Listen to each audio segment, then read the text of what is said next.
Aubrey is so named because it's set in Aubrey, Missouri, where the cops are dealing with a killer that used a straight razor to kill his or her victims. Lieutenant Tillman, who's in charge, you'll probably recognize him as Terry O'Quinn from Millennium, played John Locke on Lost, and was the Admiral from TNG's Pegasus, among a lot of other roles. Well, right now, his concerns are catching this killer and boning one of his detectives, but juggling those two proves difficult, I don't need to tell you that. And then things take a turn for the pregnant, as it seems two people whose careers are centered around paying attention to tiny details manage to screw up a pretty big detail. He arranges for them to meet at a motel that night, but as soon as she arrives, things go wrong for her, and next thing she knows, she's in a field digging up a body that's been buried there for decades. A body with an FBI badge. Oh, this sounds like about the time for a Truth Is Out There. In the same vein of sexual tension in the law enforcement workplace, it's time for Mulder and Scully, who are looking at some old dental records related to this case. The records show the dead guy is none other than Special Agent Sam Chaney, who was ahead of his time in handling what are now called serial murders, but he disappeared back in 1942. Because of his pioneering work and the odd facts surrounding the discovery of the body, Mulder's interested in this case. Also, I've always been intrigued by women named BJ. Fox Mulder, a man with class. He asks Detective Hummer why she claims that she was drawn here by the sight of a dog digging when she initially said her reaction was, I don't know. Things don't make much sense, and soon Tillman intervenes. It seems like you're more interested in how the missing agent was found than in how he got here in the first place. You don't, suspect her, do you? No, not at all. I would just like to ask Detective Morrow a few more questions. All right. Oh crap, I'm not sure what to ask now. Everybody always stops me when I say that. So he asks her about premonitions, strange dreams, alien mind control, sensing millions of voices crying out in terror and being suddenly silenced. But when BJ's a little uncomfortable at the strange dreams part, Tillman intervenes and puts an end to Mulder's questioning for real this time. So the next step is to get on with the actual investigating the dead guy thing everybody else is interested in. The killer Chaney was investigating would knock the victim out with a blow to the head, then carve sister into her chest with a razor blade and use their blood to write that on the walls. To really make the point clear, I guess. They figure they'll check the body, but while they wait, Mulder reveals that BJ lied about her car, and Scully says, no duh, she's obviously rendezvousing with Tillman for some practice in cavity searches. How do you know? A woman senses these things. Oh, Christ. And no, a man did not write that line. The whole point of the Scully-Mulder investigation was to turn the stereotype of men being rational and women being all intuition on its head. It's not just a cheesy line, it's just completely out of character for Scully. Why not let her get all Benedict Cumberbatch on this and point out all the clues on display that Mulder missed because he was more focused on BJ's story than on how she and Tillman were subtly interacting? If Scully's going to catch something Mulder misses, at least have it be because she was a skilled detective, not that she was syncing her vagina Wi-Fi with BJ's through the lady ether or something. Back to actual investigative stuff. A scan of the dead guy and one of the victims shows that the marks on the ribs are not sister. BJ arrives to ask what up, but the sight of the dead body causes her to have a black and white flashback of the murder, so she runs off. Scully joins her for more discussion of the affair and pregnancy, during which BJ does admit that she's had nightmares. She also figures out that the marks on the dead guy spell out brother, which, seemed kind of obvious. But the freaky part is that when Tillman arrives and is annoyed because they have photos from this recent homicide, when that has nothing to do with the reason why they're here, except those pictures aren't from the recent homicide. Those are from the 1942 killings. The slasher that he's investigating now is just like the one Chaney was investigating back then. And only 3 people, including Tillman, knew the details of that. Dun dun! Sir, we just got a call. There's been another one. Oh, sorry, I'm going to have to walk back that dun dun dun for the bigger one with this second murder, and the victim is from BJ's nightmare. When questioned about it by Mulder, she draws a symbol that he thinks was from the 1939 World's Fair, and then she says that she sees a man in the mirror, and not one telling her to change her ways. This thing compels her to go looking at mugshots to see if she recognizes him, but mugshots from the 40s.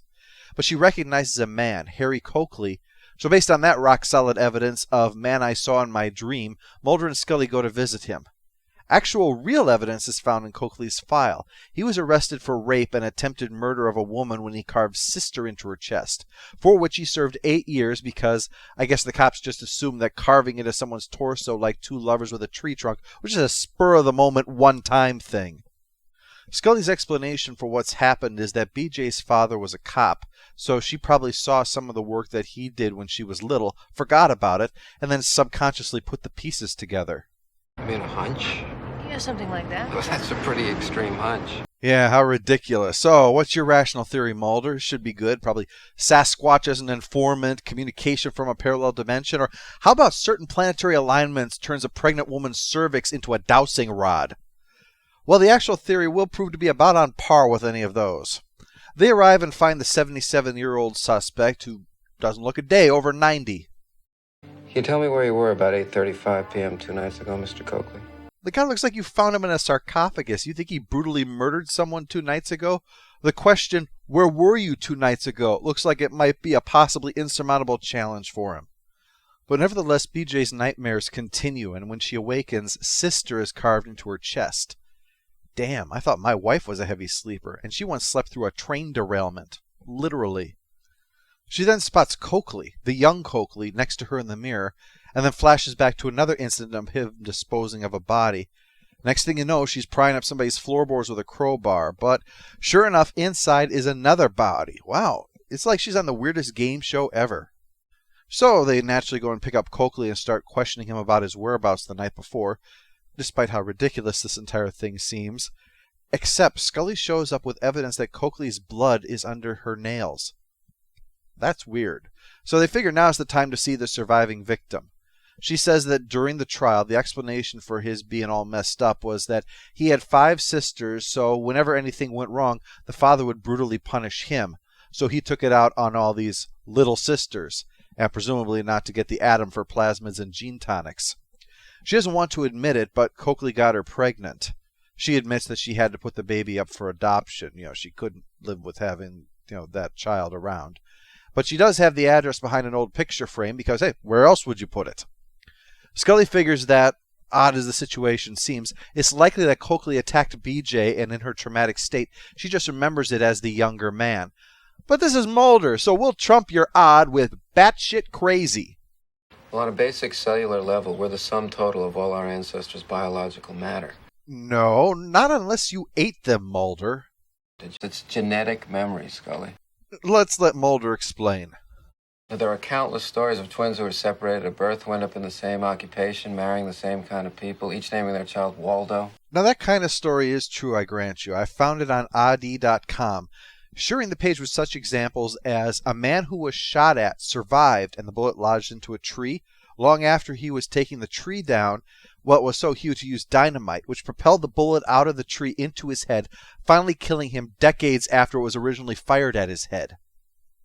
In Finland, a man was trying to cross Highway 8 when he was killed by a truck. 2 hours later, his twin brother was hit trying to cross Highway 8 when he was also killed by a truck. And in 1976, a man on his moped in Bermuda was killed when hit by a taxi. This was 1 year after his brother, riding that same moped, was hit by that same taxi, carrying the same passenger. Oh, and also, Mark Twain was born with the arrival of Halley's Comet and died when Halley's Comet came back. The point of all this? Coincidences do happen. We only make note of them because they're so unusual. We don't have news stories about twins who went into completely different fields with different interests and don't have the same names for their kids because one of them didn't even bother to get married.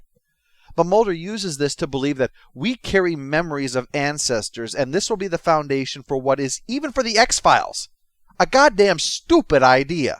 I mean, I love the crazy things they get up to on here, don't get me wrong, but I can enjoy that. But this is just plain dumb. We learned that the baby was BJ's father, so...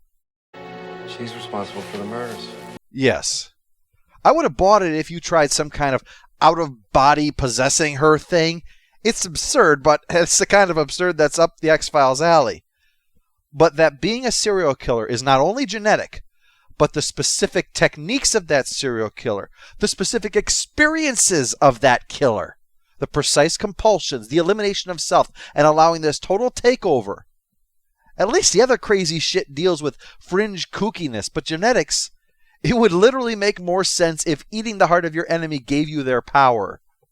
But we only have a stupid plot to work with, so let's roll with it.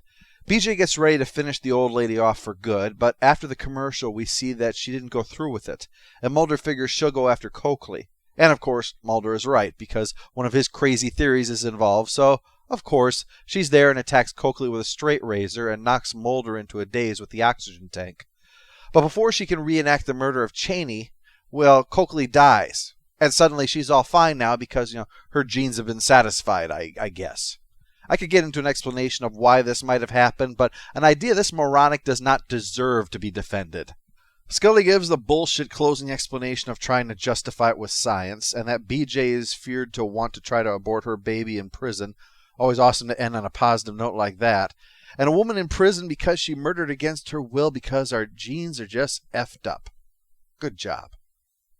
Aubrey gets a stamp of watchable. It works well for about the first 2/3, but the explanation and payoff are just a massive disappointment. I particularly like the idea that BJ's father was fine because often traits skip a generation. So, hey, we've learned from this that murdering women and carving sister on their chests is a recessive, not a dominant trait. But yeah, it's overall a disappointing realization of what at first had seemed like a really intriguing idea.